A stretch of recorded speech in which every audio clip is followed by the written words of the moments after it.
Ok, d'accord. Merci pour cette précision. Donc, on va passer maintenant à la question que tout le monde se pose. On a déjà répondu en partie à cette question dans l'interview, mais ça fait pas de mal de répéter un petit peu les choses pour que ça rentre bien dans la tête des personnes qui nous écoutent.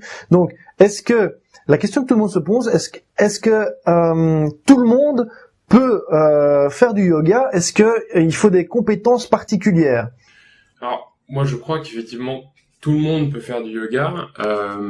D'ailleurs, il y a une tendance actuelle, c'est le yoga pour les enfants. Donc, c'est du yoga adapté pour les plus petits.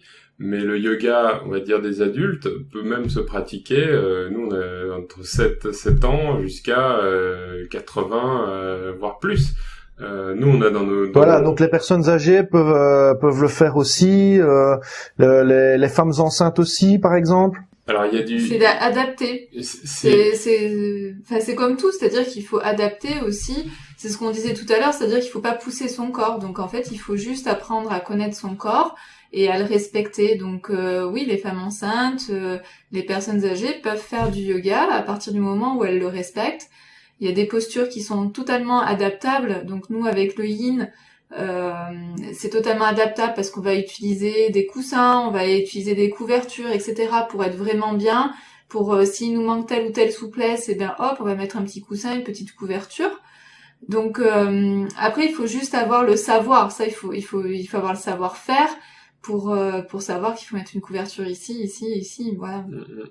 Moi, je me rappelle avoir fait un cours à quelqu'un qui avait 84 ans et qui n'en avait jamais fait de sa vie et il a réussi à suivre le cours qui était pas si simple parce que c'était un cours avec sa petite fille qui elle en avait 20 et quelques.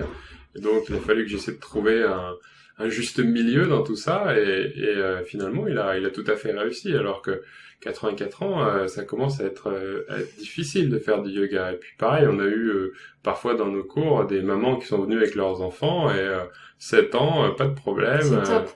Ouais, c'est un bon moment aussi de complicité. On a une famille yogi. On l'appelle la famille yogi parce qu'il y a le papa, la maman et la petite. Ouais. Super. En famille, on peut venir seul, on peut venir en groupe, en famille, avec des amis.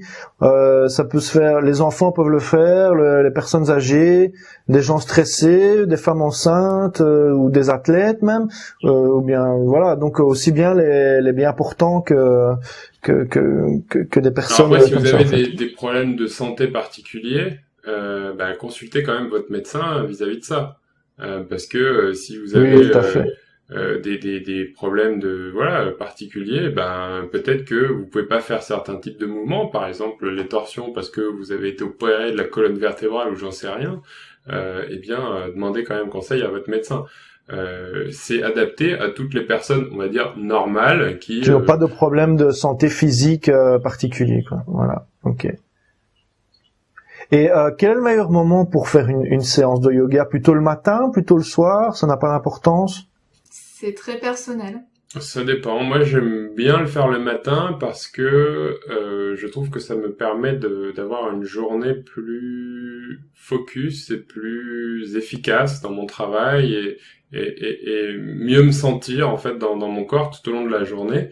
Par contre, le faire le matin, c'est plus dur parce que on est moins souple. Pendant la nuit, on a créé des tissus sur nos muscles et du coup, c'est plus difficile de faire du yoga le matin. Peggy, elle aime bien faire le soir. Moi, parce qu'en fait, je suis réglée, c'est-à-dire que le matin, au début, je pratiquais le matin. Le seul problème, c'est que comme c'est mon corps qui me guide, au début, je me disais je vais faire un quart d'heure le matin, et puis c'était mon corps qui me guidait, et là, il pouvait en fait m'emmener pendant 20-25 minutes. Et ensuite, j'étais en retard, donc derrière, qui dit retard à Paris, ça veut dire qu'on reste plus longtemps dans les embouteillages et on n'arrive pas à l'heure. Donc ça me créait en fait plus de stress que vraiment de bienfaits. Donc je me suis dit je vais arrêter de faire ça le matin et maintenant je le fais le soir. C'est-à-dire que quand je rentre, je sais que voilà, quand il me voit prendre mon tapis, c'est que j'ai besoin de 10 minutes, un quart d'heure pour moi et je vais faire mon yoga. Par contre, le week-end, moi je vais le faire le matin parce que le week-end, comme je sais pas comment va se passer ma journée, donc je sais que je le fais le matin, au moins après toute la journée, peu importe ce qui arrive, je fais mon yoga. Et puis le week-end, j'ai aussi plus de temps, donc je peux apprécier, c'est-à-dire que en 10 minutes, un quart d'heure, le matin, vous n'allez pas trouver la souplesse que vous pouvez avoir le soir. Alors que quand le matin, vous allez pratiquer 1 heure et demie, bah là, vous allez avoir la souplesse que vous pourriez avoir le soir. Donc, il n'y a pas de frustration aussi par rapport à ça. D'accord, super. Bah justement, la prochaine question, c'était pendant combien de temps est-ce qu'il faut en faire 10-15 minutes, un peu plus, un peu moins, à partir de combien de combien de temps pour sentir des effets? Est-ce qu'il faut en faire tous les jours ou 3 fois par semaine, ça suffit C'est en fonction du temps qu'on peut avoir, c'est en fonction de la journée qu'on peut avoir, de la semaine qu'on peut avoir, ça dépend, je pense, ça dépend vraiment des gens. Moi, je pense que faut s'écouter en fait. Voilà, il faut vraiment s'écouter. L'idéal, c'est quand même d'avoir une pratique régulière, si possible journalière. Après, ça peut être 6 jours sur 7 parce que l'idée, c'est pas non plus, il faut avoir aussi du temps où on sollicite pas son corps et on le laisse se régénérer ou se reposer, on va dire. Mais après, ça peut être simplement même 5 minutes de respiration le matin. Moi, je sais que des fois, dans le métro, je fais des exercices de respiration. Personne ne le voit parce que c'est quelque chose qui est interne.